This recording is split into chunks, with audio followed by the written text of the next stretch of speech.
legal, ela não. Nada. Ela não tá com medo. Olha, esse é um pra você dar online. Não vai dar pra dar hoje, né? Foi um acontecimento.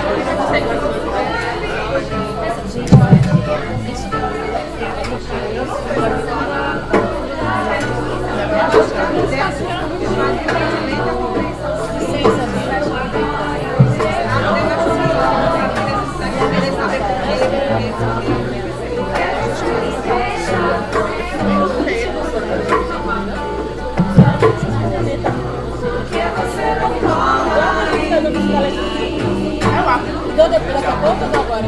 Amanda, vem cá.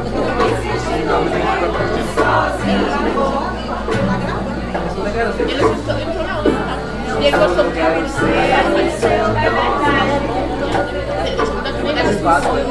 Quem não gosta, Eu né? ia falar, graças a quem? Quem não gosta da gente? Quem é que não gosta da gente, Emily? Guerreirão chorando ontem. Foi lá?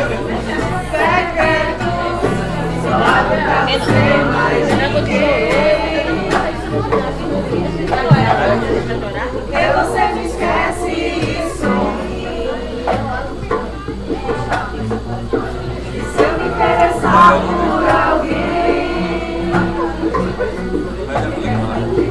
Sim, eu falei com ela,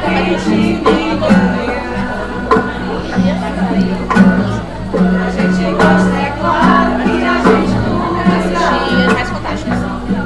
Ah, já quero. fala que me ama, só quer dar outra fora. Ou você me engana, Ele disse que largar, gente, foi uma das piores decisões que ele tomou. Ele falou, a consideração de plano.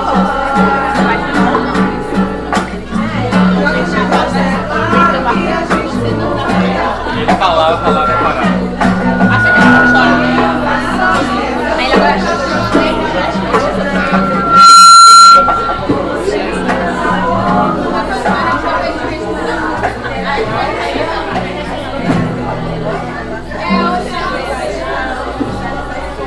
Bora voltar.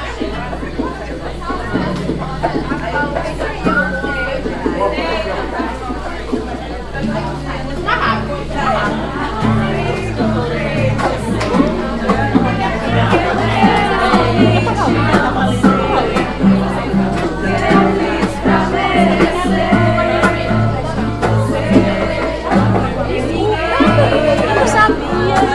Se eu soubesse, eu tinha comido, que eu não gosto. É justo isso. Eu queria sair disso.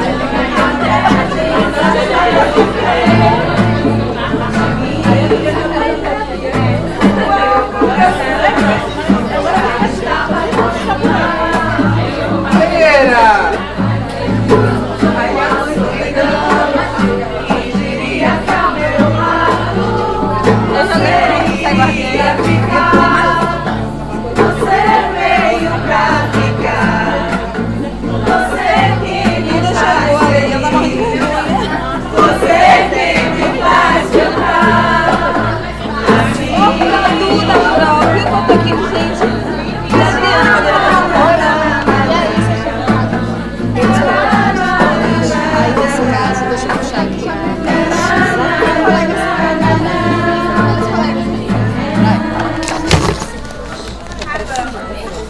Deixa eu pegar.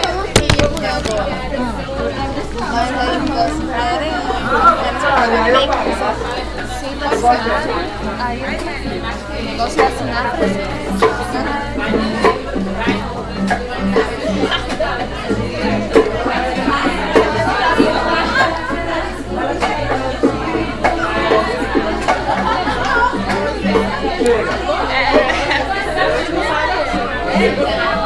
Vamos sentar. Oi?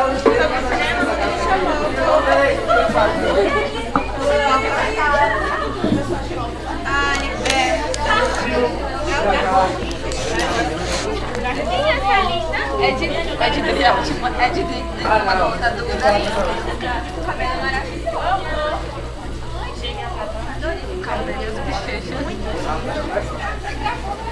vontade, é famosa. Você conhece?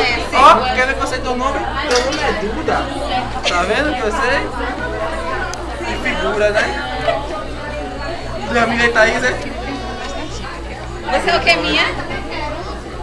O gato comeu a língua. Ai, meu Deus.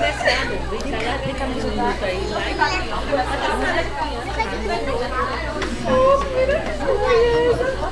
Quer me ajudar a colocar aqui? Aí eu ajudo a colocar na minha barriga. Sei não. Quer ajudar a colocar aqui? Você cai, Duda? Diz que ela comprou um distante. Quer ajuda pra colocar aqui? Quer ajudar a gente?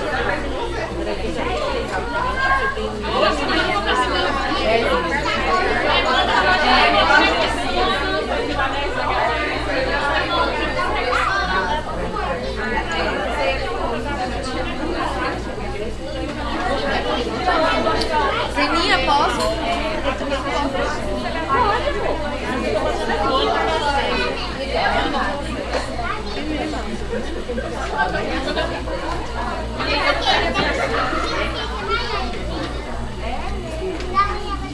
É o quê?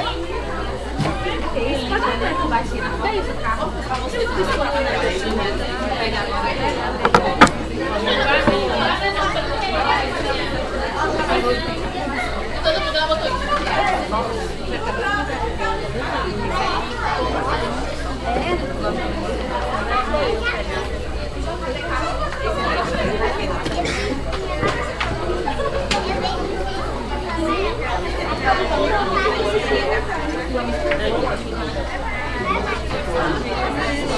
Deixa eu me localizar aqui na minha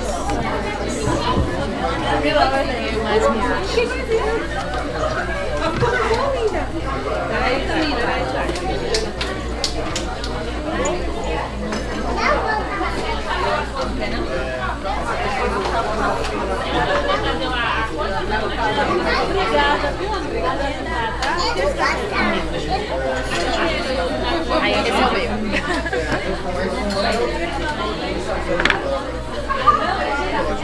Bora, na massa.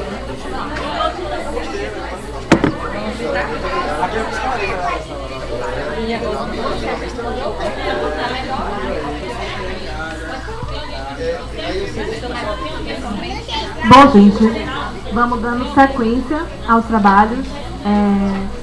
Paulo queria compartilhar com vocês um aviso sobre o núcleo de discussão e aí na sequência a gente compõe de novo a sala de estar. É o seguinte, duas coisas. Primeiro, o afã de reencontrar vocês. Eu fico muito feliz, me sinto muito gratificado em estar aqui, né? E depois, porque eu precisei ir ao sanitário e me dei conta que o sanitário daqui é unissex. Aí eu achei isso ótimo, porque significa que é um campo de saber, né? Já foi além do binômio masculino e feminino, é unissex, eu achei isso um avanço. Isso tem a ver com um tema que vamos trabalhar lá no hospital nessa quinta-feira próxima, às 10 horas. Nós temos no hospital especializado Lopes Rodrigues, um núcleo de estudos e pesquisa em saúde mental, que se reúne todas as quintas-feiras, das 10 às 12, e apresentamos vários trabalhos. Na próxima quinta, nós estaremos concluindo um curso de atualização em psicopatologia, um curso que foi aberto às instituições formadoras, aos trabalhadores de saúde mental, etc., né? É engraçado, nós tivemos 150 pessoas inscritas, lotou o auditório, né? E nós vamos arrematar justamente com um debate sobre identidade de gênero e orientação sexual. Então, essa última atividade é aberta, quem quiser ir, é só procurar no Lopes Rodrigues um departamento chamado CEPER, CEPER, CEPER, e se dirigir à sala de reuniões do CEPER, onde teremos esse debate. Vocês estão todos convidados. Era isso, obrigado.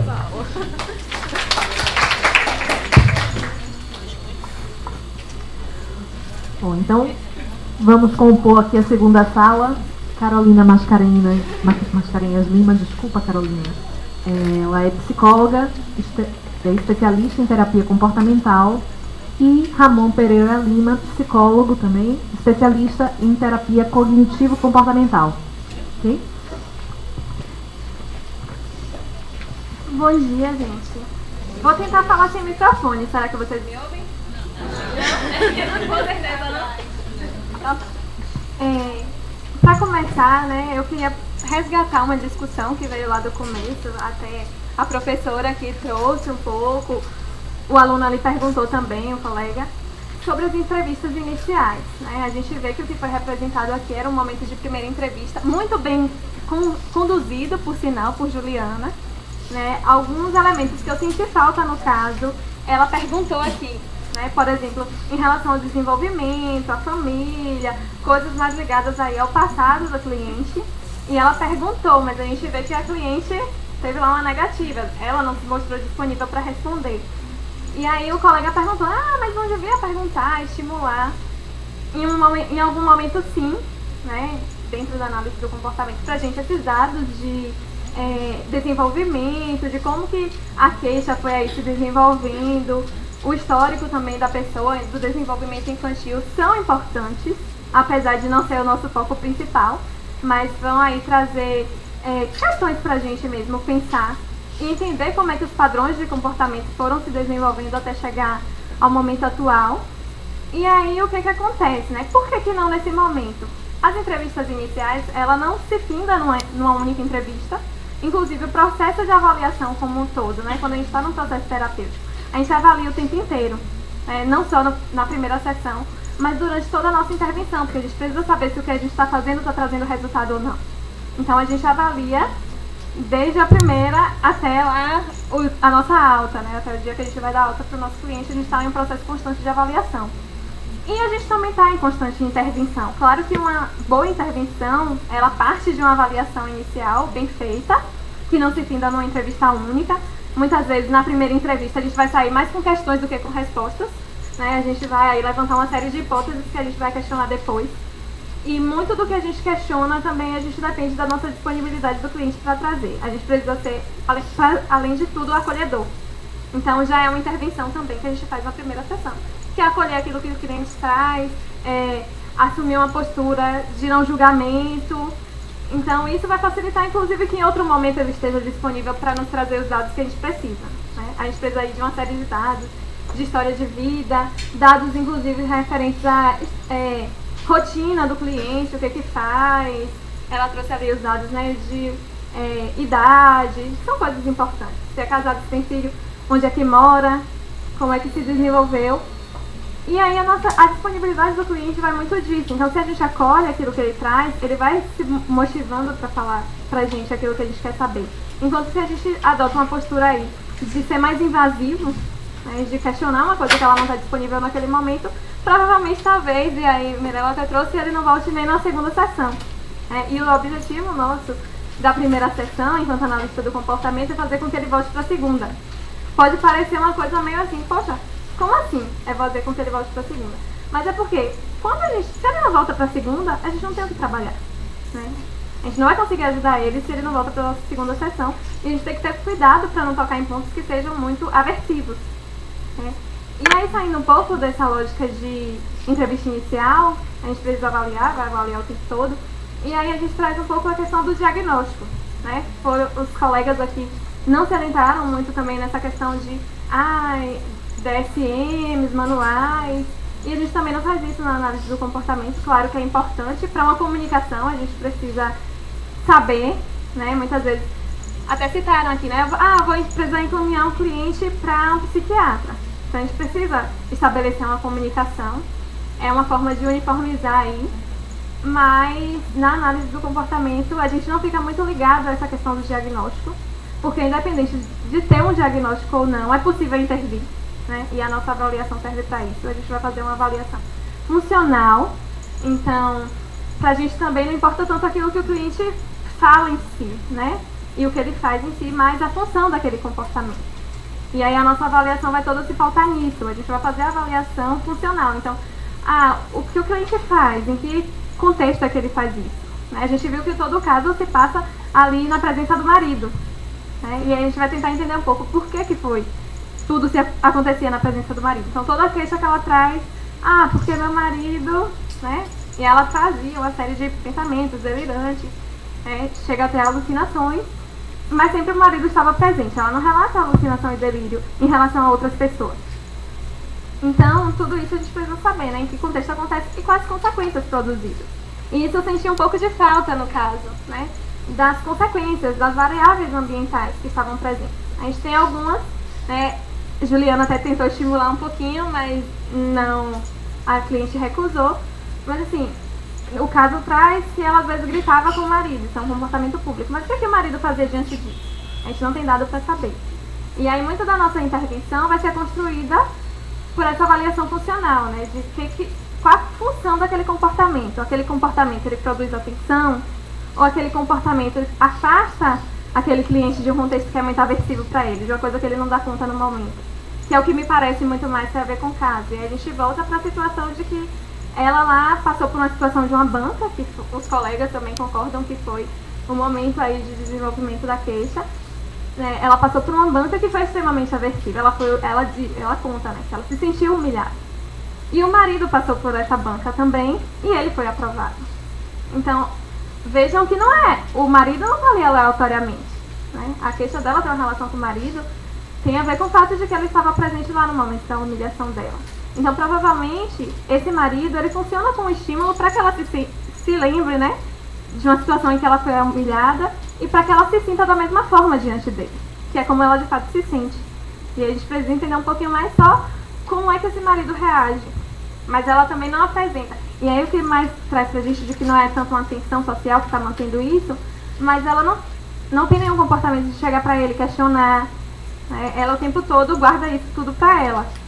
Então a gente está vendo aí que é uma situação aversiva. E ela fala, né, de que na época ela teve uma crise lá de ansiedade e foi tratada com medicações, e aí a questão da medicação também dá umas deixas pra gente, porque a medicação passada pela psiquiátrica foi um ansiolítico e um antipsicótico. Então vejam que lá daquela época a gente tem aí alguns indícios de que tinha algo de psicose aí, né? Tinha possivelmente um transtorno psicótico. Mas dentro da análise do comportamento, pra gente isso acaba sendo de certa forma irrelevante, esses rótulos. Porque o que os manuais trazem são rótulos para comportamentos. A gente consegue lá traduzir os sintomas em comportamentos, e ali é um conjunto de comportamento que o diagnóstico em si não explica. A gente vai explicar justamente por essas variáveis ambientais, pelas funções dos comportamentos. Então, pra gente não importa tanto a topografia, a forma de um comportamento, mas sim a função que ele vai ocupar. E aí, o diagnóstico lá dá uma série de indícios pra gente, mas pra gente levantar hipóteses, né? E aí ela apresenta, por exemplo, delírios, alucinações, que são comportamentos como outros quaisquer, né? A gente considera como comportamentos bizarros porque são aí misteriosos, né, enigmáticos, produz uma atenção, né? Então é muito comum que se a gente vê alguém lá delirando, alucinando, as pessoas muitas vezes se interessam por isso, e isso vai produzir uma atenção social que muitas vezes é o que acaba mantendo o transtorno, mantendo os comportamentos lá, que a gente vai chamar de comportamentos problema, né? E a gente consegue intervir nisso, de que forma? Né? Não me parece o caso dessa cliente que seja mantido por atenção social, mas a gente precisa investigar melhor, e aí, né, umas novas entrevistas nos ajudariam. Mas muitas vezes os comportamentos de psicóticos são mantidos por atenção social, e a gente tem evidências científicas de que é possível aumentar a frequência desses comportamentos quando eles produzem atenção, e que a gente pode colocar também esses comportamentos em extinção quando a gente, né, suspende aí o que a gente chamaria de reforçador, que é essa tensão social.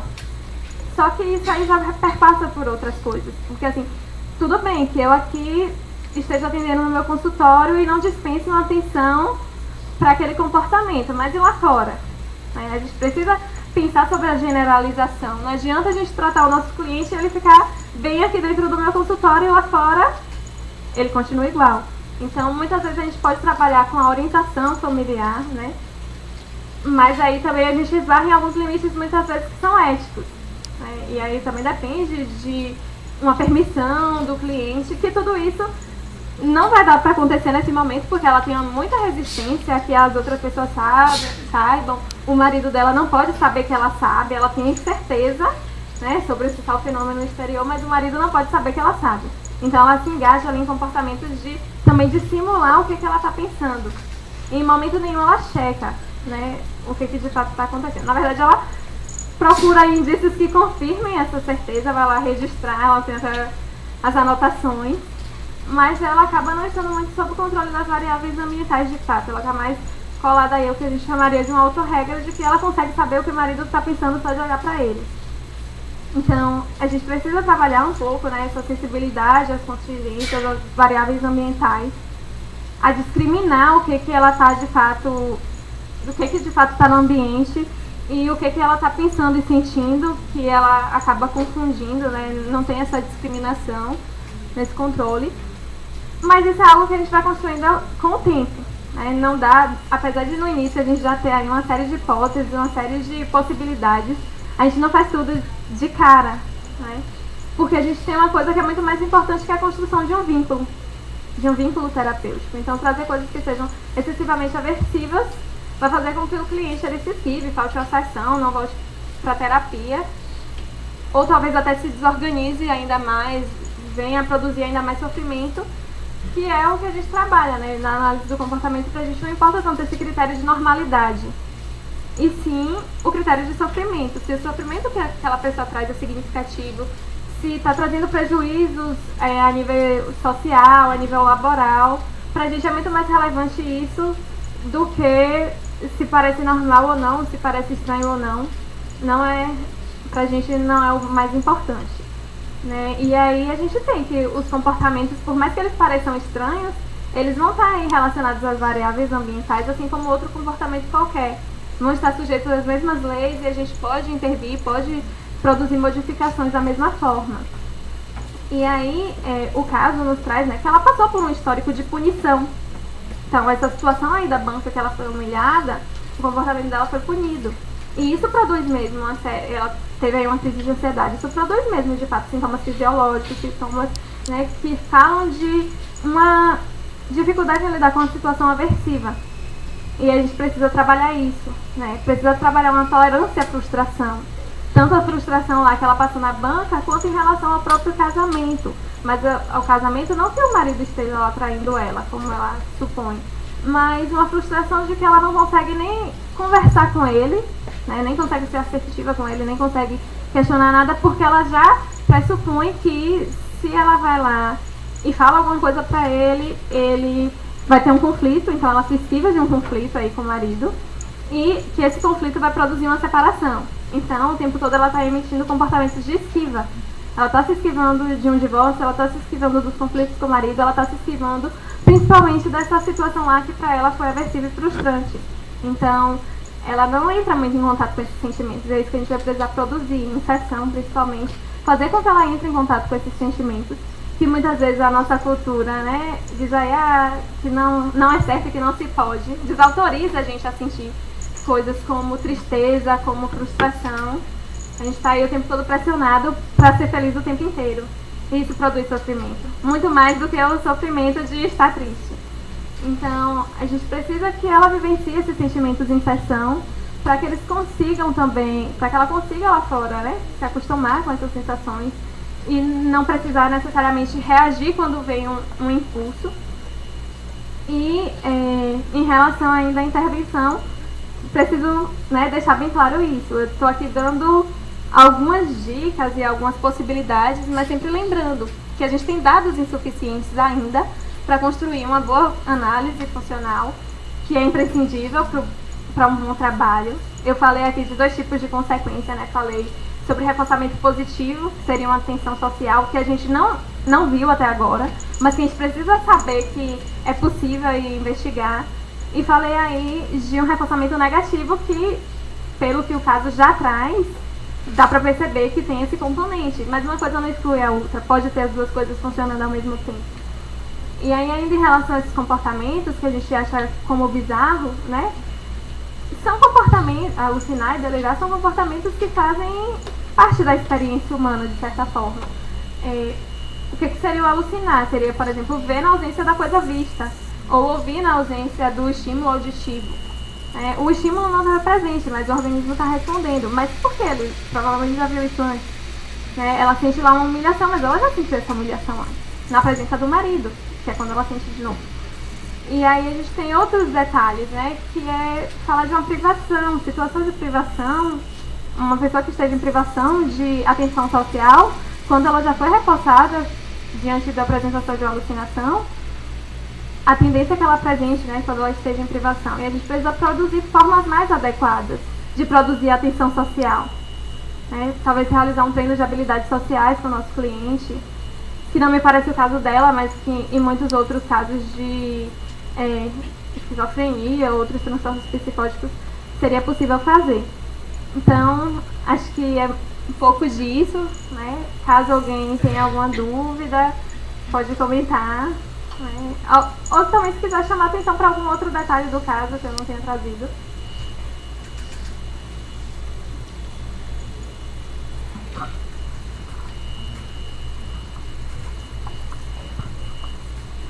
Olá, bom dia, meu nome é Carlos.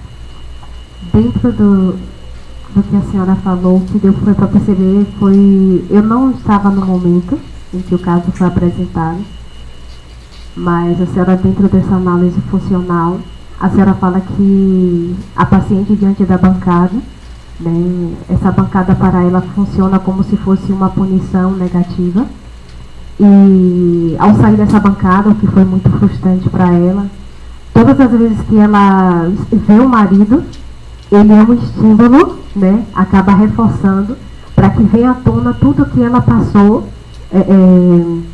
diante da bancada e diante desse esposo. Diante, assim, eu sei que pode parecer um pouco evasivo. A senhora coloca que esse terapeuta ele tem que acolher esse paciente, ele não pode julgar, ele não pode ser muito evasivo nessa primeira instância, para que esse paciente não, digamos assim, não venha a tornar mais a terapia. Eu gostaria de saber assim, teve o primeiro momento, essa paciente foi bem acolhida, não houve um julgamento, como esse terapeuta fazer para que venha, digamos assim, essa punição negativa, ela venha, digamos assim, ser extinta, já que essa paciente também, ela cria uma máscara social, porque ela não transparece de fato para esse esposo, ela está sempre correndo, ela está sempre se esquivando para que ela não venha trazer à tona essa situação. Eu gostaria de saber como agir, o que é difícil. Certo. Voltando só um pouquinho ao começo, quando a gente fala aí de que a banca foi aversiva, na verdade foi uma resposta da banca que puniu o comportamento dela lá de se expor e que vai produzir uma série de efeitos, E aí não é que o marido funcione como uma punição, o marido funciona como um estímulo para que ela se sinta da mesma forma, porque antes ela também estava na presença dele. Me desculpa, eu esqueci o finalzinho da tua pergunta. Como fazer para que essa paciente ela venha sair dessa negativa? Sim. Então, o que a gente tem que fazer, nesse caso? Ela foi punida. E quando a gente tem punição, os nossos clientes, a gente, seres humanos, aprendem a fugir e se esquivar dos estímulos que sejam aversivos. E aí, num primeiro momento, ela vai lá se esquivar, a terapeuta aqui perguntou para ela, e ela não entrou muito em contato ainda com essa situação, apesar de que no finalzinho lá ela já conta de que vivenciou essa situação de banca, mas ela não trouxe no início, Então, o que dá indício pra gente de que é aversivo. E aí, como é que a gente faz para que uma coisa deixe de ser aversiva? Exposição. Como o marido lá, que provavelmente era um estímulo reforçador, se tornou, ganhou função de estímulo aversivo, de estímulo pré-aversivo aí, que, digamos, vou falar aqui um termo bem leigo, para que torne mais compreensível, como se anunciasse, uma possível punição. Ele adquiriu essa função dentro aí da relação que foi construída. Da mesma forma, a gente pode quebrar essas relações, A gente fala que o comportamento é uma relação entre organismo e ambiente. E a gente produz mudança de comportamento produzindo uma mudança nessas relações. E aí, como é que seria isso? Não, mas ela foi punida. Então, a gente trabalha isso primeiro, dentro da sessão. No momento que ela se expõe, que ela fala sobre esses sentimentos. ela está se expondo a esses sentimentos, que aí vai diminuir o nível de aversividade, né, que esses estímulos têm. A gente vai expor ela dentro da sessão, por exemplo, estimular mesmo a falar sobre a situação, como é que ela se sentiu, e aí a gente vai reforçar esse comportamento, vai validar os sentimentos dela, né, vai trazer como que faz sentido ela se sentir da forma que ela sentiu naquela situação, o que não significa que necessariamente a forma dela agir seja válida, né? Mas o sentimento do cliente é sempre válido, a forma que ele se sentiu, porque diz não só da situação, mas como a gente retorna aí a todo esse histórico, né? As pessoas vão se sentir de formas diferentes numa mesma situação. Mas por quê? Porque a história de vida dela antes foi diferente, e por isso que é importante que a gente recupere, para a gente entender como é que esses estímulos ganharam função. Porque os estímulos que estão no mundo previamente são neutros, e a gente vai construindo relações em cima disso, né? E um mesmo estímulo que num determinado momento pode ser aversivo, no outro já pode se tornar reforçador, por exemplo, né? E aí eu até falei sobre privação. Se eu peço um favor aqui a alguém, e essa pessoa tá morrendo de fome, eu falo, fulano, vai ali, faz pra mim e eu te dou um pedaço de bolo. A tendência é que a pessoa vai e faça, né? Mas se essa pessoa comer uma torta inteira de chocolate e eu ofereço uma torta de chocolate pra ela vai? A mesma coisa. Então os estímulos, o mesmo estímulo, vejam que eu tô falando de um bolo lá de chocolate, um pedaço de bolo, mas só da mudança, né, que teve entre a situação que eu estava, uma situação de privação ou de saciação, já muda, né, a função daquele estímulo naquele momento. Então isso vai variar muito de pessoa para pessoa, de momento para momento. O estímulo, ele não é reforçador, aversivo, estímulo discriminativo em si, né, é na relação. É na relação com o contexto, com o ambiente e com o organismo e com a história prévia. Respondi a sua pergunta?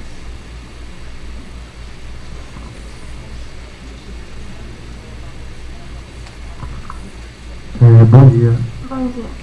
Durante o processo de extinção, pode ocorrer uma recuperação instantânea. Frente a isso, como lidar?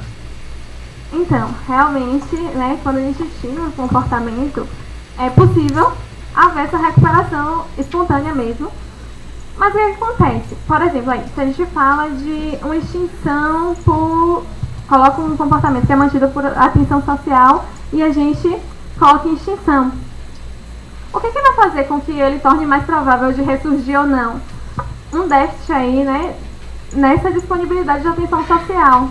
E é por isso que eu trouxe a questão do treinamento de habilidades sociais, que vai facilitar com que a pessoa produza atenção de outras formas, não fique em privação, esteja, né, ali no estado, não vou dizer de saciação, porque é muito difícil a gente falar em saciação quando a gente fala de atenção social, mas isso evita com que ressurja, né? A recuperação espontânea também, ela vai ter aí estímulos que podem produzir ela ou não, né? Então, se a pessoa ela era reforçada e esse comportamento entra em extinção, provavelmente vão ressurgir aí comportamentos que ela tinha antes, né? Mas se a gente consegue reforçar comportamentos de melhora, comportamentos alvos, torna menos provável a reocorrência do comportamento problema. Inclusive porque quando a gente reforça um comportamento, ele tende a aumentar de frequência. Quando um comportamento aumenta de frequência, tende os outros comportamentos a diminuírem, a se tornarem menos prováveis. Então a gente consegue lidar um pouco com isso dessa forma. O que não significa que a gente tem como garantir que nunca vai ressurgir. E aí por isso que é importante muitas vezes o cliente aprender a lidar, né? A gente trabalha muito com autonomia. Quando a gente fala em terapia comportamental, a gente fala em autonomia. A gente não deixa lá o cliente, a gente não tem como prever quanto tempo a terapia vai durar, mas a nossa ideia, né, não é de que o cliente fique lá para sempre em terapia. Então a gente precisa capacitar ele, instrumentalizar para que ele consiga lidar com o problema que talvez possa ressurgir. Pelo menos que, se for um problema parecido, ele consiga dar conta sem necessariamente voltar para a terapia. E aí, se surgirem problemas de outra ordem, também é possível um retorno, tá?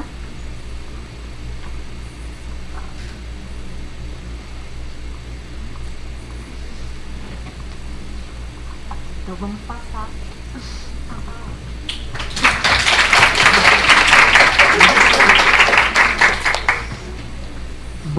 Bom dia a todos. Eu queria primeiramente agradecer o convite de Érica, que ela entrou em contato comigo. Queria parabenizar esse evento, porque eu estava até comentando com o Carol mais cedo, que é um evento muito rico, que abre muitas possibilidades. E eu senti falta disso na minha graduação, que eu acho que eu fui muito verde para a clínica. E também eu queria parabenizar as meninas pela atuação do caso clínico. Especialmente a Juliana, que teve um desempenho que eu achei muito bom. Eu imaginei no momento que você conhecesse o caso antes de vir pra cá. Eu fiquei, não, ela conhece, não é possível. E aí, muita coragem sua e meus parabéns mesmo. Bom, como Milena já me apresentou, eu sou da terapia cognitivo-comportamental. E o que quer dizer isso, né? A TCC, ela é uma abordagem que vai beber de muitas abordagens. E eu tô falando isso porque eu vou acabar invadindo um pouco da humanista, um pouquinho da comportamental, até da psicanálise. A TCC, ela vai beber dessas abordagens e o que é que ela vai dizer? Vai dizer que os meus pensamentos vão influenciar nas minhas emoções e nos meus comportamentos. Certo? Mas esse processo, eu não posso ver como um processo linear. Ele é um processo que tem um ciclo. A partir que eu tenho pensamentos de determinado problema, e esse pensamento vai despertar emoções, como no caso aqui da paciente que despertava raiva, vai vir mais e mais pensamentos e vai vir mais e mais comportamentos. E aí a gente vai trabalhar com os termos de pensamentos e comportamentos e emoções funcionais ou disfuncionais. Certo? Claro que no início de um processo psicoterapêutico, a gente busca trabalhar com pensamentos automáticos. O que são pensamentos automáticos? São pensamentos muito rápidos, muito de fácil acesso, entre aspas. E eles são tão automáticos que existe até uma dificuldade de um início de um processo psicoterapêutico desse paciente identificar esses pensamentos, essas emoções, esses comportamentos. Porque a TCC vai dizer o seguinte: eu tenho que ensinar ao meu paciente o que é a TCC, para que ele seja capaz de se automonitorar e assim alcançar melhoras mais significativas. E aí, esses pensamentos, essas cognições em si, elas não são soltas, elas obedecem uma ordem. Aí a gente vai entrar nas crenças. As crenças são as estruturas mais rígidas, difíceis de ser reestruturadas. E essas crenças, elas... existe uma linha de pensamento, entende? Por exemplo, elas vão surgir geralmente lá na infância e vai ter uma ligação entre os pensamentos, provavelmente os pensamentos que houve naquela banca vão ter uma ligação com os pensamentos que ela apresenta hoje em relação ao marido. Essa crença, ela é a mesma. Se for só uma crença, pode ser mais de uma crença também, enfim. E eu não vou me adentrar muito nisso porque não cabe, mais eu começar desse jeito para que vocês entendam melhor o que eu vou falar. Certo? Para esse planejamento, eu pensei em fazer mais ou menos como seriam as primeiras sessões, mas não necessariamente vai ser assim, porque vai depender muito de cada atendimento. Se tem uma coisa que a gente não tem, uma bola de cristal para saber o que é que o paciente vai trazer no próximo atendimento. É sempre uma surpresa, isso é muito, muito bom. Então, qual era o meu primeiro processo aqui? Como o Carol disse, tentar fazer essa paciente ficar em um processo psicoterapêutico. Ela tem um nível de desconfiança bastante considerável. Ela é muito rígida, ela apresenta pensamentos muito rígidos. Isso eu tenho certeza. Isso ia ser uma dificuldade do nosso trabalho. Então eu ia favorecer um processo de acolhimento, de empatia com aquela pessoa. Porque eu, enquanto terapeuta cognitivo-comportamental, eu sei que aquele pensamento que ela fala em relação ao marido, eu tenho certeza do que ele está pensando, é um pensamento disfuncional, porque ninguém aqui vai ter a capacidade de ler a mente do outro, a gente pode até supor, mas pensamentos são só pensamentos, não são fatos. Mas ela acredita tão nesse pensamento e ela sofre com isso. Então eu tenho que considerar nesse momento o sofrimento dessa paciente e nada além disso. E acolher, mas não acolher validando esses pensamentos, mas acolher validando esses sentimentos, essa ansiedade, essa tristeza, essa raiva. Certo? Bom, diante disso eu pensei em uma possibilidade interessante que é muito versátil da terapia impossível falar de terapia, TCC e não falar de técnicas, tá? Então, mas eu vou falar um pouco mais desse cuidado que a gente tem que ter com técnicas também. Então, eu pensei em uma técnica muito versátil, que é a de vantagens e desvantagens. Eu faria com ela especificadamente quais são as vantagens e desvantagens de você estar em um processo psicoterapêutico e quais são as vantagens e desvantagens de você não estar em um processo psicoterapêutico. Com a mediação do psicólogo, a gente poderia abrir novos leques.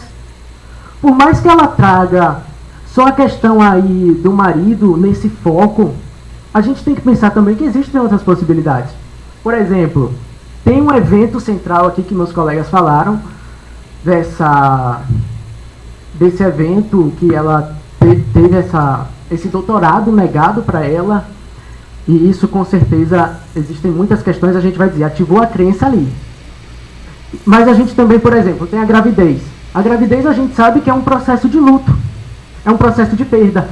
A menina falou ali, eu tinha um corpo perfeito. A mulher ela vai ter esse luto desse corpo perfeito, luto da liberdade. Então a gente também tem muitas variáveis. A gente poderia abrir esse leque e ainda mais voltado para as emoções, de vantagens. A partir disso, iria para uma coisa que é muito básica da TCC, que é a criação de metas. É muito raro a gente não fazer isso em um processo psicoterapêutico. Qual é a vantagem da criação de metas, gente? A criação de metas vai possibilitar que a gente saiba o que é que esse paciente espera de um processo psicoterapêutico e corrigir, porque a terapia, a TCC também baseia muito em psicoeducação. Então esse paciente às vezes ela poderia estar esperando alguma coisa em relação ao marido. Aí eu quero que meu marido pare de se comportar de determinada maneira. A gente não tem controle nenhum sobre o marido. Se já com a paciente em si a gente já tem não tem o controle, imagina com uma pessoa que nem está em processo psicoterapêutico. Então a gente aproveitar esse momento, porque a gente também não vai prometer uma intervenção que a gente não tem capacidade nenhuma de fazer. Certo? A TCC, ela prega muito essa parceria. Eu preciso do meu paciente, assim como o meu paciente vai precisar de mim. Até pelo fato de tarefas de casa. A gente passa muitas tarefas de casa, no sentido de que eu trabalho uma coisa na psicoterapia e eu vou passar uma determinada tarefa de casa para que esse paciente ele tenha a possibilidade de não ficar só no âmbito psicoterapêutico, mas ficar no âmbito em casa, trabalhar essas coisas. Porque, assim como a comportamental, a gente quer que nosso paciente fique livre da gente.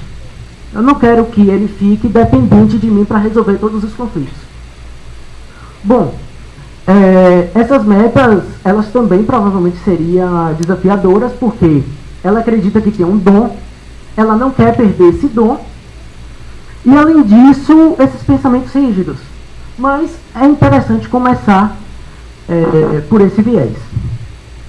Depois disso, a gente teria que partir para as cognições, que é o nosso foco de trabalho. Porque não é o casamento, não é o marido, mas a interpretação que ela está fazendo desses fatos. Não é uma situação que causa sofrimento, mas a interpretação que o sujeito faz desse acontecimento. E assim a gente iria... como é que a gente poderia adentrar nessas cognições? Nesse caso específico, eu tentaria pelas emoções. Não é porque eu quero trabalhar cognições que eu vou ter que necessariamente perguntar àquele sujeito o que é que você está pensando nesse momento. O que é que passa pela sua cabeça? Claro que essas perguntas são importantes, vão acontecer em determinado momento, provavelmente, mas eu posso partir para investigar pelas emoções. E sugerir, inclusive, um processo de regulação emocional. Porque, como eu falei, ela está em sofrimento nesse momento. Para tentar reduzir esse sofrimento, para que dê esperança a essa paciente, porque, poxa, meu sofrimento eu estou melhor, eu estou me sentindo melhor, então ela vai ter esperança no processo psicoterapêutico e vai, opa, é aqui que eu vou ficar. E assim, o que é regulação emocional de forma bem sucinta? Regulação emocional é qualquer comportamento, funcional ou disfuncional, que o paciente tenha para controlar as emoções. Quando ela fala, eu vou anotar tudo que o meu marido fala, ela está tentando regular essa emoção. Ela não está sabendo lidar com essa ansiedade, com essa raiva, então ela vai anotar para diminuir esse sofrimento dela. Agora, é um comportamento disfuncional, porque não vai ajudar em nada ela a resolver esse problema. Pelo contrário, só vai piorar o ciclo de pensamentos. A partir disso, é impossível falar que técnica seria mais eficaz, porque a gente não tem dados, a gente não conhece esse paciente. Mas com certeza a gente usaria o questionamento socrático, que é básico do básico da TCC. O que é esse questionamento socrático? Questionar esse sujeito para que esse sujeito faça novas formulações, reconstrua esse pensamento. Pela rigidez que ela apresenta, talvez uma abordagem interessante seria fazer um teste de evidências, e até mesmo escrito. Porque aí, escrito, muitas vezes tem a possibilidade do paciente visualizar e considerar melhor outras possibilidades. O que é que acontece? Ela, já falei da leitura, ela apresenta essa distorção, uma distorção cognitiva da leitura mental, e outra distorção que ela apresenta é o filtro negativo. A partir do ponto que ela tem uma interpretação desse marido, ela exclui tudo que está ao seu redor que nega esse pensamento. E ela só vai absorver coisas que dizem: meu pensamento está certo, meu marido quer me humilhar, ele está planejando alguma... Enfim, e aí vai. Então, assim, eu iria trabalhar essas evidências, e aí eu adoro que uma das minhas primeiras aulas de terapia cognitivo-comportamental eu conheci a metáfora da sopa. Eu acho ela perfeita. A gente não vai partir para uma coisa muito agressiva para esse paciente. A gente vai partir pelas beiradas. Essa sopa, a gente imagina um prato de sopa quente, a gente não vai no meio, que vai ser o lugar que vai estar mais quente. A gente vai pela beirada do prato para ter acesso justamente a esses pensamentos automáticos, para ir trabalhando essas cognições, essas pequenas cognições que aparecem durante o processo. Um exemplo disso seria, por exemplo, as cognições, os eventos diários que ela anota. Bora considerar qual é a evidência desse pensamento. Bora aqui fazer uma lista: evidências que confirmam esse pensamento, evidências que negam esse pensamento. A partir disso, a gente passaria para a atividade de casa, para experimentos comportamentais, que a gente vai ali um pouquinho na comportamental. Mas existe uma diferença em relação à comportamental, porque quando a TCC ela vai para comportamental, a gente vai focando em uma cognição específica, ou para identificar uma cognição, ou para testar uma cognição. Então seria interessante fazer esse teste de cognições, no sentido de que, vamos lá, a gente agora tem várias evidências de que talvez esse pensamento não seja tão verdadeiro. Então vamos para campo. Vamos ver nesses eventos que você anota, procurar essas evidências negativas que a gente procurou. Será que é possível o seu marido estar estressado? Estou dando exemplos, viu, gente, aqui, múltiplos que vem na cabeça. Então, porque existe um leque de possibilidades que ela não está considerando. Bom, acho interessante falar, pegando a fala aqui um pouco, que eu esqueci o seu nome. O seu nome eu esqueci. Isso. Eu posso esquecer ou eu tenho que dizer? Paulo Fernando. Pronto, que o professor Paulo falou que às vezes a gente vai com a ideia de muito, bora curar esse paciente. Opa, calma lá. Quando a gente trata de alguns transtornos dentro da terapia cognitivo-comportamental, a gente sabe que a gente não vai flexibilizar esses pensamentos ao nível de que esse paciente ele não vai mais ter esses pensamentos que causam sofrimento. Não é essa a ideia. Mas a ideia aqui é que ele não, pelo menos não acredite mais 100%. Porque em diversos momentos ela fala: eu tenho certeza disso. Então, outras possibilidades, já o fato dela não ter 100% de certeza, ela não vai ter esse sofrimento elevado, esse sofrimento aqui, que foi muito bem demonstrado. Bom, consequentemente, com o avanço da terapia cognitivo-comportamental, a gente vai encontrando novas formas, novos conteúdos a serem tratados, a gente vai adentrando nas crenças centrais, nas crenças intermediárias. E aqui a gente tem uma infinidade de técnicas para se trabalhar. A gente pode ir por uma maneira lúdica, para um desenho, A gente pode ir por um mapa mental, uma linha do tempo, enfim. Existe uma possibilidade de técnicas da terapia cognitivo-comportamental. Mas, e a TCC, né, já tem esse estereótipo, é tecnicista. Só foca na técnica. Mas eu queria fazer um comentário rapidinho em torno disso, é que o sucesso da terapia cognitivo-comportamental, ela não envolve a quantidade de técnicas que você utiliza, mas a qualidade da técnica que você utiliza. Então, quando você pensa em uma técnica da TCC, você tem que estar muito estruturado. Por que eu vou utilizar isso? Como eu vou utilizar isso? E não porque um paciente meu vai ter, 2 pacientes meus vão ter o mesmo diagnóstico, que eu vou ter a mesma técnica usada da mesma forma e obter os mesmos resultados. Eu posso ter resultados completamente diferentes. Até porque a TCC, ela vai ter que adaptar. A gente faz um planejamento de sessão prévio, mas não quer dizer que a gente vai obedecer isso. Se o paciente chegar, pegando um pouco da ACP, se o paciente chegar com a demanda, não, eu não vou trabalhar isso porque eu fiz o meu planejamento aqui bonitinho. Isso não existe. Mas ter esse cuidado, não visando na quantidade de técnicas que se utiliza, mas visando na qualidade. Qual a qualidade e por que você está fazendo determinada coisa. Isso tem que estar muito claro dentro da terapia cognitivo-comportamental. E é isso.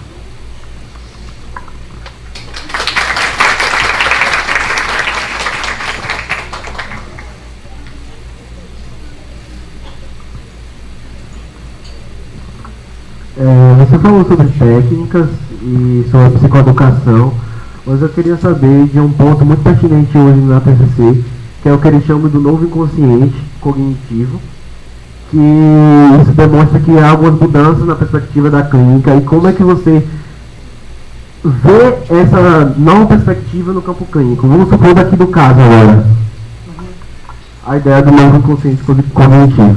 Bom, a TCC, eu não sei se eu vou responder exatamente essa pergunta. Porque a TCC, a gente tem um campo muito grande, certo? A TCC, ela é a base de terapia cognitivo-comportamental, mas daí a gente surge terapia do esquema, terapia da compaixão, terapia da aceitação e compromisso, terapia do esquema emocional, terapia do Mindfulness. A gente usa um pouco o Mindfulness, que é até da comportamental. O que eu vou te dizer é que eu não conheço tão bem essa teoria ainda para que eu possa me adentrar nela da forma mais correta. Posso fazer uma pesquisa para adentrar mais nesse conhecimento e depois tentar te responder. Mas o que eu posso te falar é que a terapia cognitivo-comportamental, ela não exclui outros saberes. Eu vou abraçar outros saberes. Assim como dentro a própria Judith Beck, ela vai falar isso, que não tem problema abraçar outros saberes. Tanto que a TCC, ela surge de outros saberes, bebendo um pouquinho de cada fonte. Então, a gente iria pegar outros saberes, se for fazer bem ao sujeito, mas ainda, segundo uma perspectiva dessas cognições, não tem por que não utilizar. Entende? Eu vou ficar devendo uma coisa mais específica sobre esse consciente coletivo, porque a leitura de consciente coletivo que eu conheço mais é a de Jung. Aí. Oi? Ah, sim, consciente cognitivo. Sim. Ok, mas também não vou me adentrar a falar nisso porque eu não tenho conhecimento suficiente para responder essa pergunta.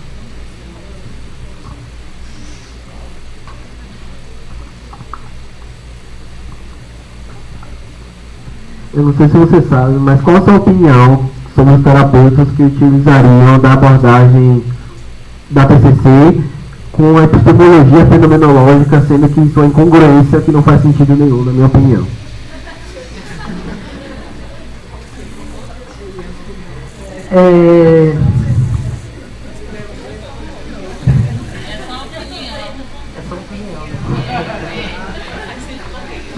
Então,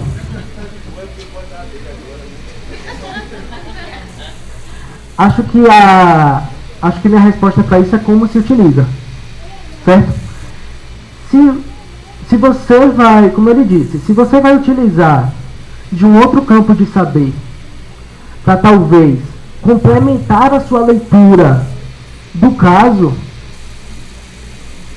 no meu ponto de vista não tem problema.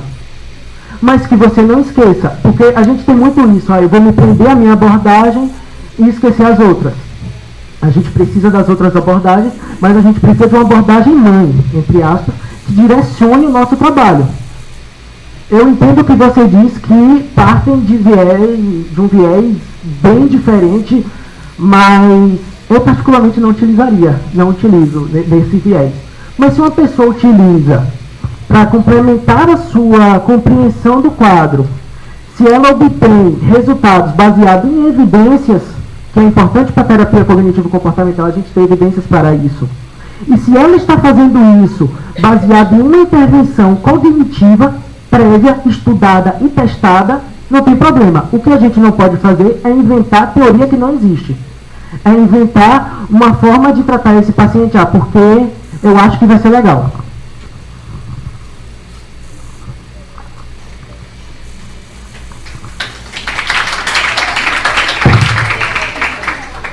Bom dia. Eu queria complementar um pouco dessa discussão, né, sobre a TCC, que você falou sobre uma teoria mais fenomenológica existencial. E dentro disso eu lembro muito do construtivismo, não sei se o Ramon está inteirado nessa ótica, que é um dos modelos da teoria cognitiva também. O construtivismo, na verdade a teoria cognitiva é uma metateoria, então ela abarca muitas teorias, por isso que ele traz muitas teorias cognitivas relacionadas, por exemplo, mindfulness, a terapia dos esquemas, e o construtivismo ela tem uma pegada fenomenológica existencial. E muda bastante, como posso falar, sobre a questão do TCC comportamental. Inclusive o nome TCC, o final, o C, construtivismo com comportamental muda demais. Estou um pouco ansioso porque isso é um pouco intenso falar sobre isso. Mas assim, o construtivismo, ele traz uma pegada. Eu lembro de uma pergunta do professor aqui, o psicanalista perguntou para a profissional da CP sobre se o Rogers ele fundamenta uma outra teoria, se algum outro teórico bebe dele. Então o Marrone, que é um dos teóricos que fundamenta o construtivismo, também estudou muito essa pegada da CP. Inclusive a base da teoria construtivista tem justamente esse preceito. Há uma diferença muito clássica sobre o comportamental construtivismo é a parte da correção. O construtivismo ele não concebe a questão da correção de pensamento. E também ele vai abarcar sobre a questão da emoção.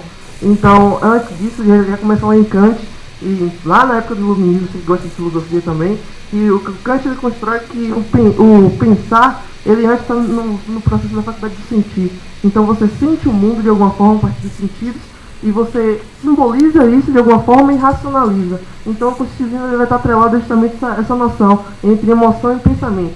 Comportamento, pegando também o que é uma das pontes, como ele falou, que é circular dentro da teoria cognitiva, ele vai ter uma parte muito interessante que é a forma de expressão do que essa síntese acontece. Então, por muitas vezes, como é uma forma circular, o comportamento ele também vai ser uma das bases de investigar essa construção de sentido. Aqui se fala justamente da construção de sentido do ser, por isso que tem uma base fenomenológica especial.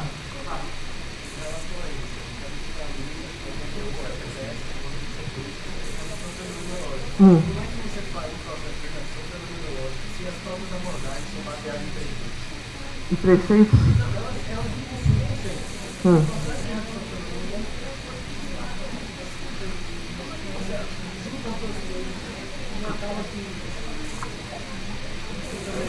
Certo.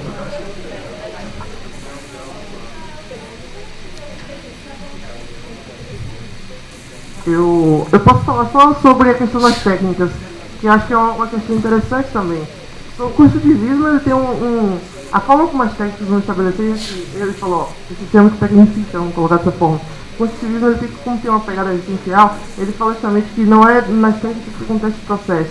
O processo também acontece na relação humana. Então as técnicas servem como se fosse uma forma de ampliar, colocar esse terreno para que a construção de sentido pessoal da pessoa, desse cliente, seja algo que venha a ser construído por ele em si. Então, é como se fosse uma forma pendular. Em Rogers, por exemplo, acontece também a relação horizontal. No construtivismo, ele vai ser uma forma pendular. Porque como o terapeuta ele é dotado de um cota de conhecimento e construções pessoais, então a gente vai estar em uma relação que vai ser do horizontal para o vertical, vamos colocar dessa forma. Então, sempre no pêndulo. E a redução fenomenológica é justamente a busca pela criação do sentido de si, do sentido de que a pessoa constrói. Então, a forma como o terapeuta é construído de questões, construído de técnicas, construído de pressupostos epistemológicos e ontológicos, vai poder ter, nessa interação, possa acontecer essa ampliação de sentido. Não sei se foi isso.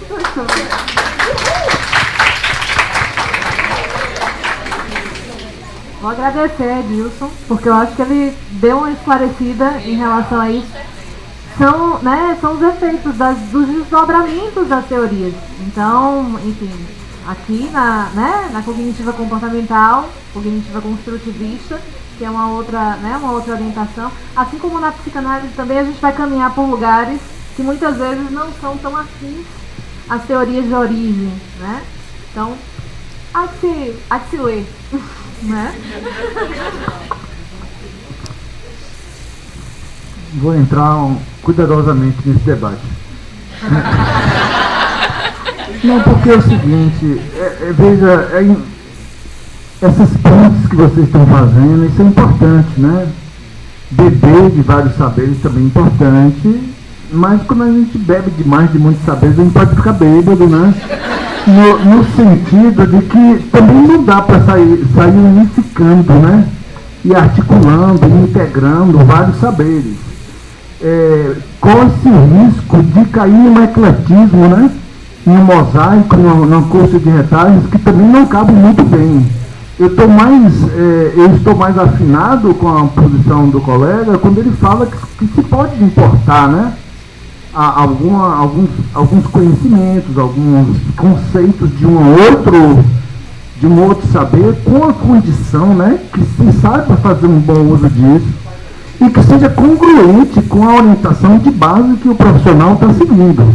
Há que ter uma linha, uma direção, né, justamente para não cair nem no relativismo, nem no ecletismo, e não virar coxa de retalhos, né? E querendo ou não dá para saber de tudo, né? Então, eu tive um professor na universidade que fazia uma brincadeira, ele dizia assim, é preferível saber mais de menos, do que saber menos de mais. Porque se você vai muito longe, você ou se extravia na sua orientação, ou, enfim, ou vai pro delírio também, né? Não dá para sair juntando tudo. E querendo ou não, isso é uma questão da época, uma questão da pós-modernidade, o saber hoje é especializado. Não é? Cada um pode ter essa formação. E é importante que tenha essa formação filosófica, cultural, literária, mais ampla. Qualquer profissional que trabalha em clínica deve ter uma boa formação, né? Cultural, etc. Mas ele terá que necessariamente, nessa época que vivemos a pós-modernidade, que é uma época da especialização, em alguns campos da hiperespecialização, eu acho que o profissional tem que ter uma linha, tem que ter um método definido, e ele vai dialogar com os outros campos, ou vai importar coisas de outros campos, na medida em que seja congruente com a linha dele e possa ser articulada. Se não for, e não puder ter essa função, né, eu acho que não vale a pena, porque aí a gente realmente, né, enfim, pensei isso, resolvi falar. E só para complementar, se a gente fizer isso, a gente vai deixar de ser psicologia. Porque a gente vai entrar em tantos campos que a gente vai se perder e vai deixar de ser ciência, vai deixar de ser... A gente não está concentrado naquilo que se fala na psicologia, que é a ajuda do próximo, né? Exatamente. A gente está querendo se encher mais do que ajudar. Porque às vezes nem necessidade de saber, não é necessário saber, né? Então quem está aqui, né? Mas a gente pode acabar indo por viés que o compreendimento do outro se torna minúsculo, o outro deve ser maior. Então, sabe? Eu acho que meu pensamento é lá, Lembrei rapidinho. Nos Estados Unidos, hoje, atualmente, nos Estados Unidos existem clínicas sustentadas apresentados por filósofos, que são psicólogos, e eles chamam de tratamento filosófico. Já tem aqui, tem uma associação no Rio Grande do Sul, inclusive tem uma série de publicações. Então, você vê, por isso você falou, se vai para a migração, já vai psicólogo. Não estou questionando isso, não tenho competência para tanto, eu já li alguns livros, aquele Quando Nietzsche Chorou e o outro de Schopenhauer, né, alguma coisa de Schopenhauer. Achei interessante a abordagem dos filósofos no modo como ele trata as questões ditas existenciais dos pacientes dele. Mas, por outro lado, é uma outra coisa. É uma outra coisa, não estou refutando, nem questionando nada, não teria competência para tanto. Agora é bom distinguir as áreas, né? Porque senão é uma coisa... Por favor. Gente, vim aqui, né, participar dessa discussão. Desde que começou, eu estava aqui me coçando. Quando o Paulo falou, eu me senti mais à vontade para me colocar. Concordo muito com o que foi colocado pelos colegas. Achei, assim, as colocações perfeitas. Principalmente a analogia de Paulo aí de não beber demais e acabar ficando bêbado. Porque, de fato, um discurso que me preocupa muito, muitas vezes, inclusive em estudantes de psicologia e até profissionais formados, é essa de mas uma abordagem só não dá conta, de fato, muitas vezes não dá conta, e aí eu vou misturar tudo para poder, né? Enfim, eu acho que é um discurso complicado, porque até o colega lá que começou a discussão, fez a pergunta, trouxe, tem coisas que são incongruentes, não dá pra gente misturar coisas que são incongruentes. Então, assim, claro, a gente pode se aproveitar aí das influências na análise do comportamento. Existem modelos terapêuticos que bebem muito da psicanálise, que bebem muito aí das terapias humanistas, se a gente for parar para pensar, mas são influências e a gente faz uma releitura. A nossa forma de entender e explicar os fenômenos tem que ser alinhada com a nossa abordagem. Por exemplo, né, aí Ramon falou muito das técnicas. Na análise do comportamento também a gente usa técnica, como o Ramon também trouxe, não a técnica pela técnica, até pensar depois de uma boa avaliação e sabendo o que a gente está fazendo e o propósito disso. Na análise do comportamento a gente pode usar aí uma associação livre enquanto técnica, mas a nossa forma de entender nunca vai ser de um inconsciente, né? Já que a nossa abordagem não vai por essa linha. A gente pode trazer lá, enquanto técnica, uma associação livre, para que o cliente traga outras questões que a gente vai, com estímulos, né? A gente vai entender isso de uma outra forma. A gente não pode misturar as coisas e fazer uma bagunça, fazer uma coxa de retalhos, como o Paulo disse. Então, assim, é muito importante, esses momentos são muito ricos, porque a gente vê, inclusive, que o que a gente está pensando, as coisas que a gente está atentando são as mesmas, né? Os diversos profissionais trouxeram muitos elementos parecidos. Olha, o que chamou a atenção foi isso, foi aquilo, o diagnóstico. Apesar de nenhum de nós, né, tá aqui para fazer diagnóstico, a gente teve hipóteses que foram na mesma direção, mas cada um trouxe aqui uma forma de apresentar e de entender totalmente diferente. Né? Que a gente pode ter influência, mas, como o Ramon trouxe ali várias técnicas, que eu falei, olha, eu também faria isso, né? Mas de uma forma de entender diferente. Eu não entender isso a partir de cognições. Ele falou ali de um teste de evidências. Quando eu estava aqui falando de um controle de estímulo, que a cliente estava, né, lá sob o controle de regras e não sob o controle do que de fato estava acontecendo, né? Seria um teste de evidências. Mas a minha forma de explicar não é lá pelas cognições. Vai por outra via. Então, tenham muito cuidado com isso. Vão ter professores que vão aí defender, espero que aqui não aconteça isso, uma briga de abordagens que eu acho que é complicada, justamente porque todas têm muito a acrescentar. A gente viu aqui, hoje eu estava mesmo até querendo um intervalo antes da hora, mas não conseguia, porque eu estava aqui, né, atenta às perguntas e às respostas, né? Foi um momento muito rico. E é importante essa discussão. Agora, a gente misturar as coisas já não é rico, passa a ser outra coisa, né? Passa a ser uma bagunça. Não dá pra... E aí não comprem também esse discurso de uma abordagem não dá conta. Tá, não dá, mas a gente não precisa ser obrigado a dar conta de tudo mesmo. A gente pode ir lá buscar outras influências, mas a gente não pode perder o que nos norteia, senão a gente vai de fato ficar desnorteado.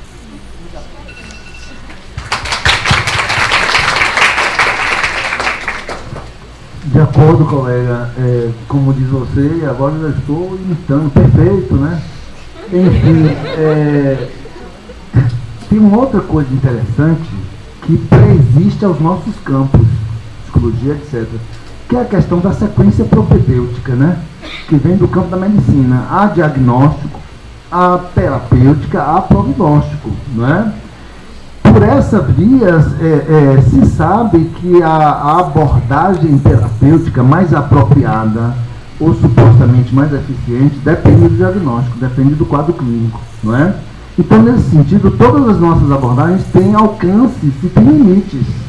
É muito provável que a cognitivo-comportamental funcione melhor para determinados quadros clínicos, a psicanálise funcione para outros.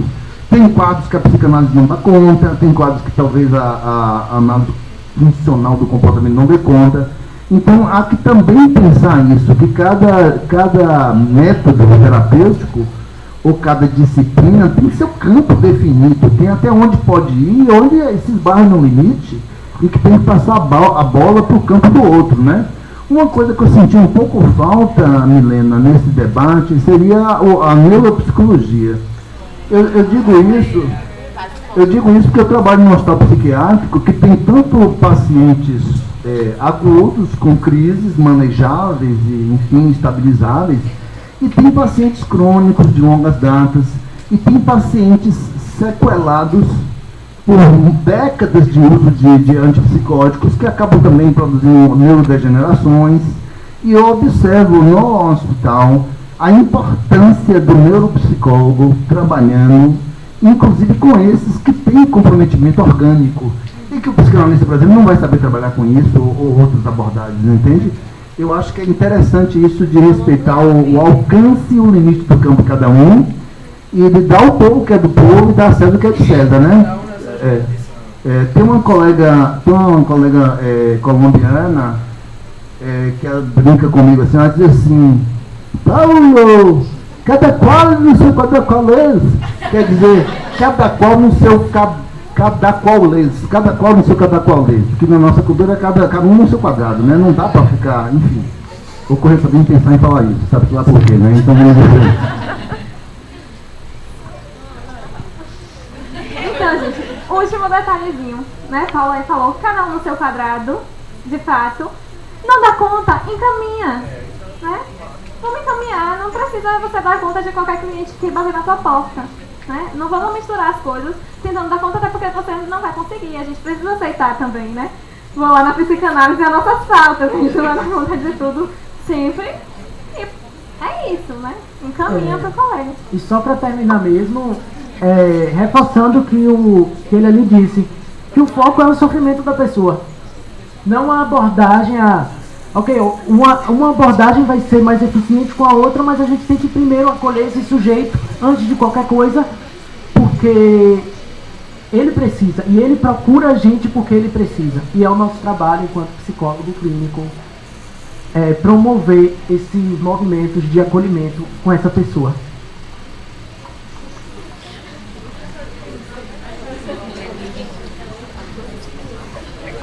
Eu só queria ressaltar que eu acho perfeita a colocação deles quando eles dizem que as limitações das abordagens, porque o que eu vejo constantemente falando é de até onde a abordagem vai, ou melhor, ela funciona para isso, mas eu não vejo em nenhum momento alguém sentar e falar, a minha abordagem, a minha limitação é essa, a partir daqui eu encaminho para uma outra perspectiva, e eu acho que isso deve ser falado constantemente, porque uma das coisas que hoje, nas minhas inquietações, eu busco compreender são as limitações mesmo. E no caso que eu mencionei, é porque, enfim, na minha opinião não faz sentido mesmo.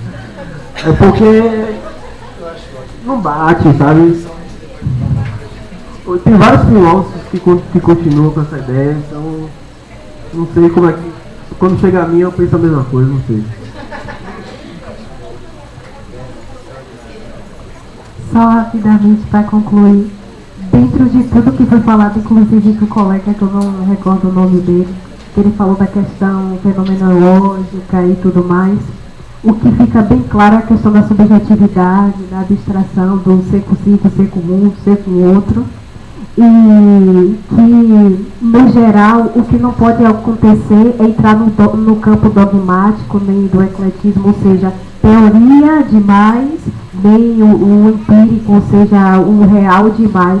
O profissional ele tem que estar no meio termo e conhecendo o que realmente ele está fazendo. E como foi colocado, muito raramente você vê um profissional direcionar quando ele não se sente capaz, é muito raro. É capaz de, eu já vi inclusive alguns conhecidos falarem que eles vão para a questão da psicanálise, eles vão fazer tratamento para conseguir conciliar a demanda, mas passar é muito raro e isso envolve inclusive a ética profissional, né?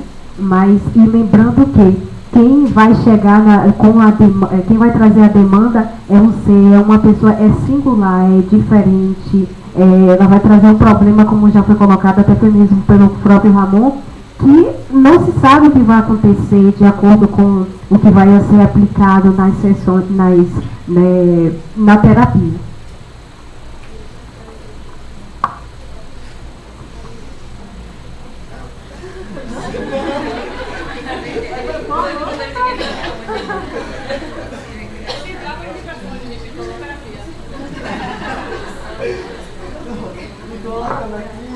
Se a bondade não der conta e quiser atender, é importante o psicólogo se caminhar com outro profissional para fazer acompanhamento psicológico, mesmo sendo profissional, porque vai acontecer a demanda e não conseguir, como eu posso falar, dar conta do sofrimento do sujeito. Então, você tocou num ponto importante. A gente está falando de limitação de abordagem e existem as limitações de cada um também, né? Então, enfim, acho que nesse ponto cada um vai se encontrar com seus limites na clínica, aqueles que vão tolerar atender criança, outros que não vão tolerar atender criança, alguns que vão tolerar atender casos como o de Rosa, que a gente viu aqui hoje, outros que não vão tolerar, vão fazer os encaminhamentos, independente da abordagem, né?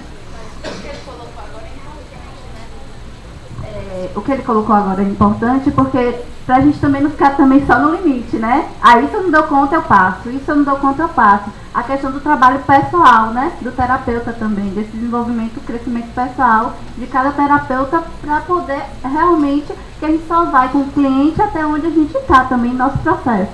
Então se a gente não faz o nosso trabalho pessoal, consequentemente a gente vai atrapalhar inclusive o processo do outro. Não, eu estou também bem afinado com o colega, estou de acordo.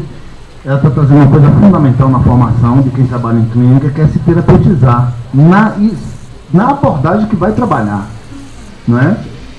O método não é uma coisa que se aprende, o método, a técnica não se aprende nos livros, né? Passa por uma subjetivação, passa por uma experimentação em si mesmo, né? Então eu acho importante o profissional aplicar em si mesmo, verificar a eficiência, ou como vocês falam, a evidência de que esse método funcionou consigo, né? Antes de a gente se avorar, sair por aí tratando os outros sem ter se tratado, né? Estou de acordo com o colega. Eu vou colocar aqui só mais uma sementinha, né? A gente passou a manhã falando sobre conhecimento teórico, agora no final veio aí a terapia, e tem mais um elemento, gente, que é a supervisão. Então, quando a gente não dá conta das nossas questões lá, pessoal, a gente vai pra terapia, e quando a gente não tá conseguindo, né, ou mesmo, ainda que esteja conseguindo, o olhar de um outro profissional, né, sobre o mesmo caso é muito importante. Inclusive porque muitas vezes a gente nem percebe que a gente tem uma limitação pessoal ali, né? Muitas vezes é o supervisor que vai lá apontar, olha, por que você está interpretando dessa forma? Por que você está agindo assim com o seu cliente? E aí você vai começar a pensar sobre isso e ir para um trabalho, né, na terapia, porque também supervisão e terapia são duas coisas diferentes. Muitas vezes o supervisor vai lá apontar uma necessidade, né, de um trabalho pessoal, mas não vai ser ele também que vai conduzir esse processo. Só fazendo o último comentário, eu prometo, é que, só complementando um pouco, que realmente, inevitavelmente, pelo menos, pelo que eu converso com meus colegas, pessoas que formaram comigo, que na clínica a gente vai aparecer a nossa demanda, isso acontece mesmo, e vai desorganizar você em algum grau, então você precisa estar em processo psicoterapêutico. Ideal, se tiver possibilidade, fazer a psicoterapia ainda na graduação, você já começa nessa demanda, e também ter a consciência que você nunca vai saber tudo, e tudo bem. A gente está aqui para aprender, a gente está aqui para beber mesmo de outras fontes, claro, dentro do limite, e é isso.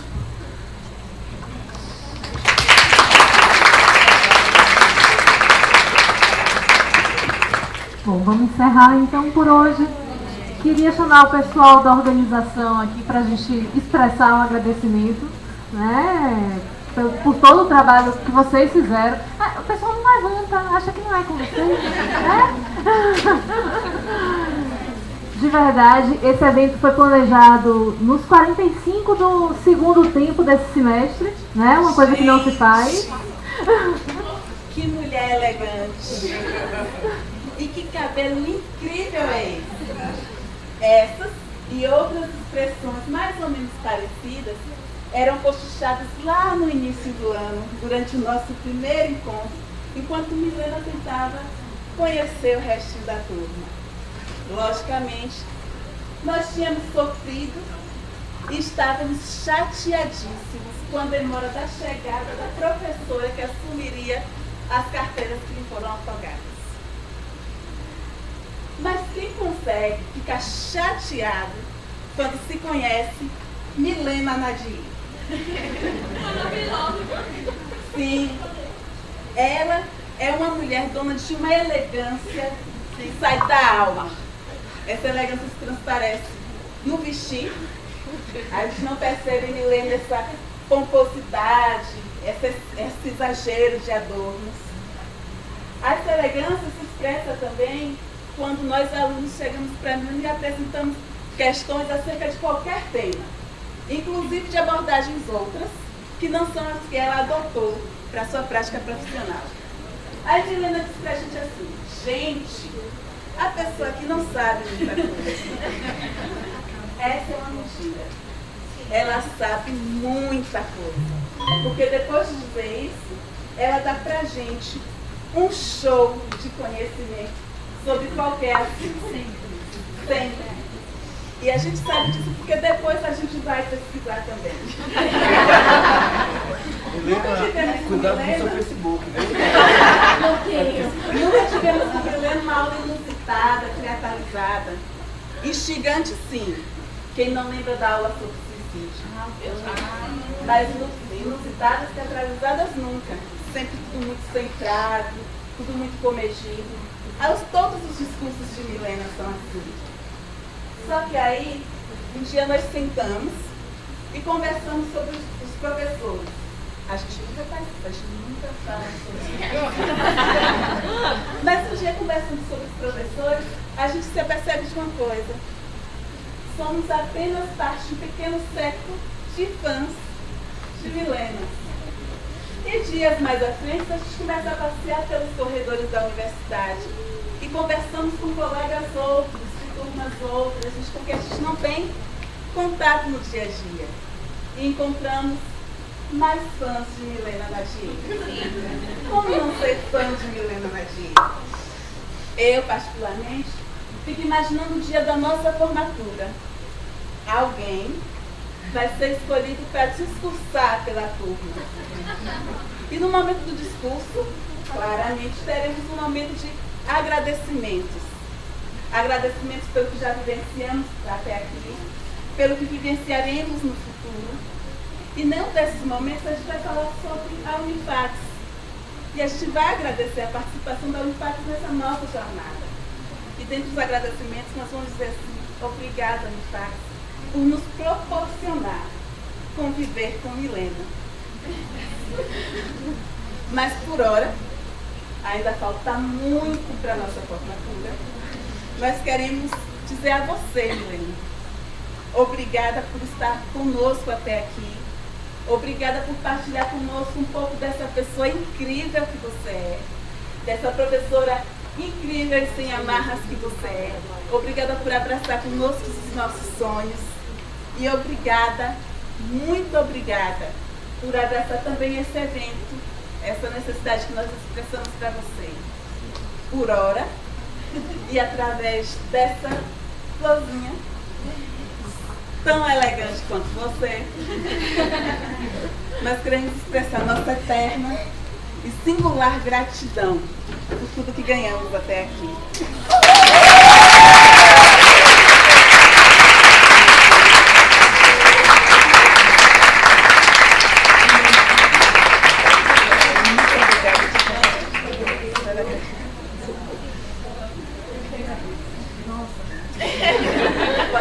pra ele com a Amanda nesse século.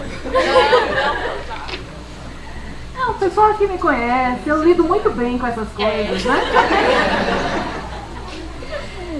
O que eu posso dizer, gente, pra devolver parte disso aí? Gosto de abandono. Pelo amor de Deus. Não, de verdade, eu fui muito acolhida aqui na Unipaz. Né? Não é fácil acordar às 4 da manhã, mas quando eu lembro que são vocês, eu venho pra cá com vontade e com desejo. Né? Foi um ano maravilhoso com o noturno, foi um semestre maravilhoso com o Maptino. Eu acho que a gente ainda vai fazer muitas coisas interessantes nessa universidade. Eu agradeço muito a vocês que organizaram, apesar de enfim, me deixarem nessa posição aqui agora. E agradeço muito aos colegas que se disponibilizaram a estar aqui para fazer isso possível também. Né? A faculdade é o coordenador por comprar essa loucura também de última hora, apesar dos inconvenientes. Mas é isso, dizer que esse semestre foi especial por causa de vocês. Né? Acreditar que dentro dessa loucura que era propor simulações, e vocês toparem, me fazerem ver que havia ganhos nisso, me dizerem do quanto isso mudou a forma como vocês conduziram, né? Enfim, as disciplinas de vocês, isso pra mim não tem preço. Vocês estão falando que vocês, né, que eu contribuí na formação de vocês contribuíram para a minha formação sobremaneira também. Né? Sou uma professora melhor esse ano por causa de vocês. Então, muito obrigada.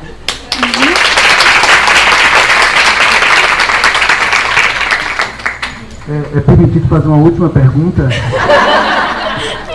Tudo é permitido hoje, praticamente. Eu gostaria de saber se será possível eu me inscrever nesse séquito de admiradores de menina Nadier. Identificação e imaginário rolando solto aqui. Nós vamos pra frente. Muito obrigada, gente. Vamos encerrando por aqui e nos vemos no próximo semestre.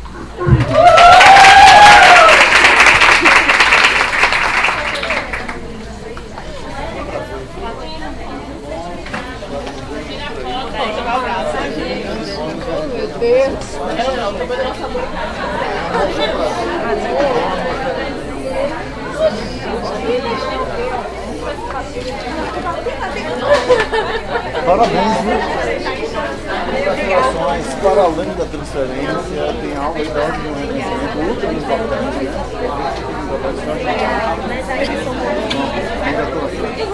Obrigado. Obrigada por estar aqui. Oh, meu Deus. Foi horroroso esse negócio. Eu me segurei aqui atrás da gente.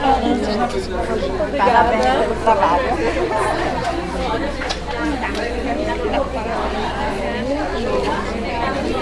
Pela oportunidade. Parabéns. Cortador de bolo. Muito obrigada. Topado. E muito obrigada pelas intervenções de uma hora. Acho que queria agradecer. Obrigada, proporcionar esse momento, como eu falei. Fantástico.